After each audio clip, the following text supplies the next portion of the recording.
Hello friends, welcome to radiant competition classes. और आज हम लोग बात करेंगे बिहार सचिवालय सहायक परीक्षा 2022 और इसमें सामान्य विज्ञान के अति महत्वपूर्ण 20 प्रश्नों को हम लोग यहाँ पर देखेंगे और सब वन लाइनर रूप में देखेंगे ताकि कम समय में अधिक से अधिक प्रश्नों को हम लोग कर पाएं। तो चलिए स्टार्ट करते हैं। निम्न में से कौन सा पदार्थ साबुन बनाने में प्रयोग किया जाता है? तो साबुन बनाने में यहाँ निम्न में से ऑप्शन नहीं दिए हैं, इसलिए आप सीधे पढ़िएगा। कौन सा पदार्थ साबुन बनाने में प्रयोग किया जाता है? तो राइट आंसर हो जाएगा वनस्पति तेल। यानी वनस्पति तेल का प्रयोग जो है साबुन बनाने में किया जाता है। चलिए नेक्स्ट क्वेश्चन देखिएगा। साबुन ग्रीज को हटाता है, कौन सी प्रक्रिया द्वारा हटाता है? साबुन ग्रीज को हटाता है, कौन सा प्रक्रम द्वारा हटाता है? तो पायसीकरण प्रक्रम के द्वारा हटाता है। आप इसे अच्छी तरह से देख लीजिएगा दोस्तों। उसके बाद देखिएगा, कपड़े साफ करने में प्रयोग होने वाले डिटर्जेंट क्या होते हैं? यानी कि कपड़ा साफ करने वाला जो डिटर्जेंट होता है उसमें क्या पाया जाता है? तो इसका राइट आंसर हो जाएगा सल्फोनेट पाया जाता है। बहुत ही इंपॉर्टेंट क्वेश्चन ये एसएससी के द्वारा सचिवालय सहायक में पूछा जा चुका है। उसके बाद देखिएगा चौथा नंबर का सवाल। चौथा नंबर सवाल है अपमार्जक क्या है? तो अपमार्जक एक प्रकार का शोधन अभिकर्ता है। यानी अपमार्जक क्या है? तो शोधन अभिकर्ता है ये अपमार्जक। उसके बाद देखिए अगला सवाल है, गेहूं की खेती के लिए कौन सा उर्वरक उपयोग किया जाता है? गेहूं की खेती के लिए कौन सा उर्वरक उपयोग किया जाता है? तो इसका आंसर यहाँ पर है। इसका राइट आंसर हो जाएगा नाइट्रोजन। यानी गेहूं की खेती के लिए जो सबसे अधिक उपयोग किया जाता है तो नाइट्रोजन राइट आंसर होगा। कौन सा उर्वरक मृदा में सर्वाधिक अम्ल छोड़ता है? तो इसका राइट आंसर हो जाएगा अमोनियम सल्फेट। ये उर्वरक है जिसका प्रयोग मृदा में जो है मृदा में सर्वाधिक अम्ल छोड़ने का काम करता है अमोनियम सल्फेट। देखिएगा क्वेश्चन बहुत छोटा छोटा है लेकिन अति महत्वपूर्ण प्रश्न को मैं आपके समक्ष प्रस्तुत कर रहा हूं। तो कौन सा उर्वरक मृदा में सर्वाधिक अम्ल छोड़ता है? तो राइट आंसर होगा अमोनियम सल्फेट। देखिए मैं 20-20 प्रश्न का ही सेट दे रहा हूं इसलिए कि आप क्या कीजिएगा कि ये आसानी से कम समय में चलते फिरते आप प्रैक्टिस कर लीजिएगा दोस्तों। उसके बाद देखिएगा 7 नंबर का सवाल। 7 नंबर कह रहा है कि यूरिया है। यूरिया क्या है? एक नाइट्रोजन युक्त कार्बनिक यौगिक। याद रखिएगा ये यूरिया क्या है? तो एक नाइट्रोजन युक्त कार्बनिक यौगिक है। 8 नंबर का सवाल देखिएगा, यूरिया में नाइट्रोजन का प्रतिशत कितना पाया जाता है? ये भी प्रश्न पूछा जाता है। तो राइट आंसर होगा 46%। कहीं कहीं 47 भी रहेगा तो आप 47 भी मार सकते हैं। यानी 46 से 47% यूरिया में नाइट्रोजन पाया जाता है। मैक्सिमम जगह 46 ही रहता है, आप इसलिए 46 याद रख लीजिएगा। इसके इर्द गिर्द नन ऑफ दीज न रहे तो इर्द गिर्द आप मार सकते हैं। उसके बाद देख लीजिएगा कि यूरिया में नाइट्रोजन किस रूप में पाया जाता है? अति महत्वपूर्ण प्रश्न ये एमाइड के रूप में पाया जाता है। यानी यूरिया में नाइट्रोजन किस रूप में पाया जाता है? तो राइट आंसर होगा एमाइड के रूप में पाया जाता है। 10 नंबर का सवाल है, जिस रूप में पौधे नाइट्रोजन प्राप्त करते हैं वह क्या कहलाता है?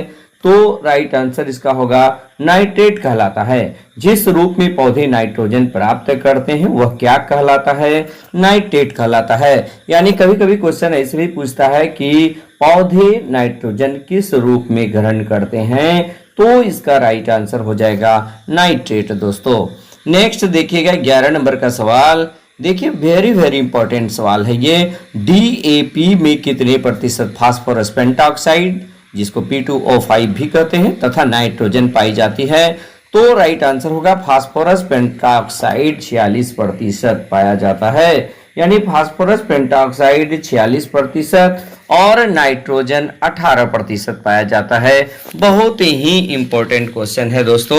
ये बहुत बार परीक्षा में पूछा गया है कि डीएपी में कितने प्रतिशत फास्फोरस पेंटॉक्साइड और नाइट्रोजन पाया जाता है? तो फास्फोरस पेंटॉक्साइड 46% और नाइट्रोजन 18% पाया जाता है।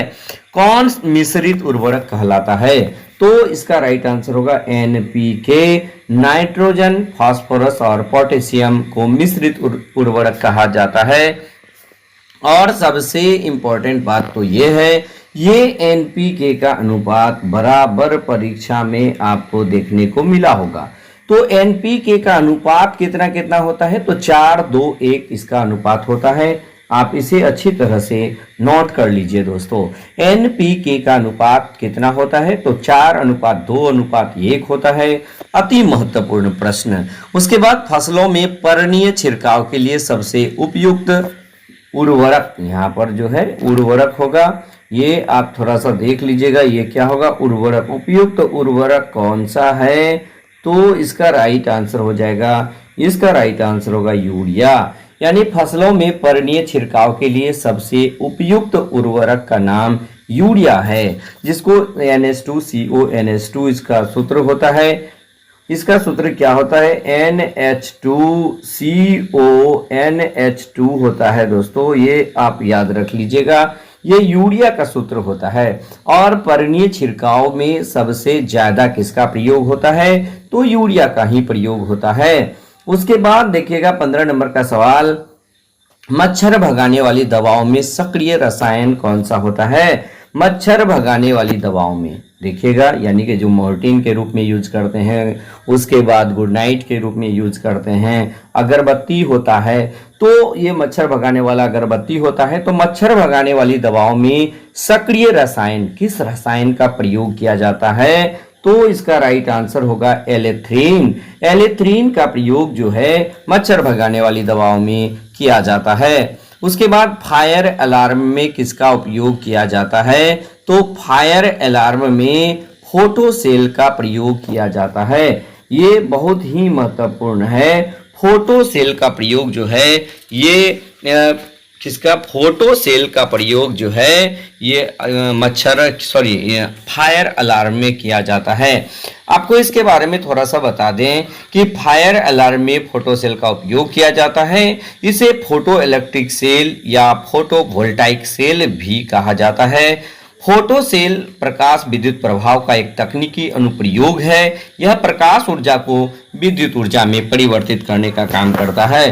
तो फायर अलार्म में किसका प्रयोग किया जाता है, फोटो सेल का प्रयोग किया जाता है। नेक्स्ट, अग्निशामक में कौन सी गैस काम आती है, तो इसका राइट आंसर हो जाएगा कार्बन डाइऑक्साइड। अग्निशामक यंत्र में कार्बन डाइऑक्साइड गैस आग बुझाने का काम आती है। उसके बाद 18 नंबर का सवाल देख लीजिएगा। 18 नंबर कह रहा है, आग बुझाने वाले संयंत्र में कार्बन डाइऑक्साइड किस अभिक्रिया से पैदा होता है। यानी कि जो अग्निशामक यंत्र जो रेड कलर का प्राय आप देखते हैं, वो उसमें क्या क्या चीज रहता है, तो सोडियम बाइकार्बोनेट और तनु सल्फ्यूरिक अम्ल होता है। और जब आग लग जाता है तो ये भ्रष्ट कर जाता है और ये अभिक्रिया कर लेता है और कार्बन डाइऑक्साइड गैस उत्पन्न करता है। तो उस बॉक्स में जो रेड कलर का आप अग्निशामक यंत्र देखते हैं, उसमें क्या क्या रहता है दोस्तों, आप इसे अच्छी तरह से याद रख लीजिएगा। देखिएगा उस बॉक्स के अंदर, यानी कि वो जो डब्बा होता है रेड कलर का, उसमें सोडियम बाइकार्बोनेट रहता है और तनु सल्फ्यूरिक अम्ल रहता है। और ये जब आग लग जाता है तो ये इसमें विस्फोट होता है और ये दोनों अभिक्रिया कर लेता है और कार्बन डाइऑक्साइड रिलीज करता है, जिससे आग आसानी से बुझ जाता है।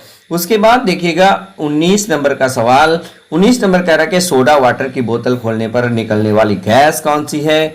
तो सोडा वाटर का बोतल जी ही आप खोलते हैं तो आप अचानक ऊपर चला जाता है, आप देखे होंगे। तो इसमें कौन सी गैस होती है, कार्बन डाइऑक्साइड गैस होती है। आप इसे भी ध्यान में रखिएगा। उसके बाद 20 नंबर कह रहा है, किस यौगिक का उपयोग अग्निरोधक कपड़ा बनाने में किया जाता है। यानी कि देखिएगा फायर जो यानी अग्नि उसमें प्रवेश नहीं कर पाता है, ऐसे कपड़े को अग्निरोधक कपड़ा कहते हैं। तो अग्निरोधक कपड़ा बनाने में किसका प्रयोग किया जाता है, एल्यूमिनियम सल्फेट का प्रयोग किया जाता है। यानी एल्यूमिनियम सल्फेट का प्रयोग अग्निरोधक कपड़ा बनाने में किया जाता है।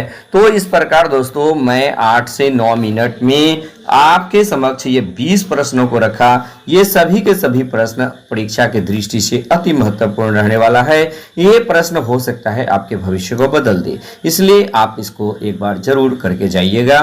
तो आप लगातार हमारे चैनल पर बने रहिएगा। मैं लगातार जब तक एग्जाम नहीं हो जाता है तब तक 20-20 क्वेश्चन या 40-40 क्वेश्चन आप हमारे चैनल पर प्राप्त कर सकते हैं।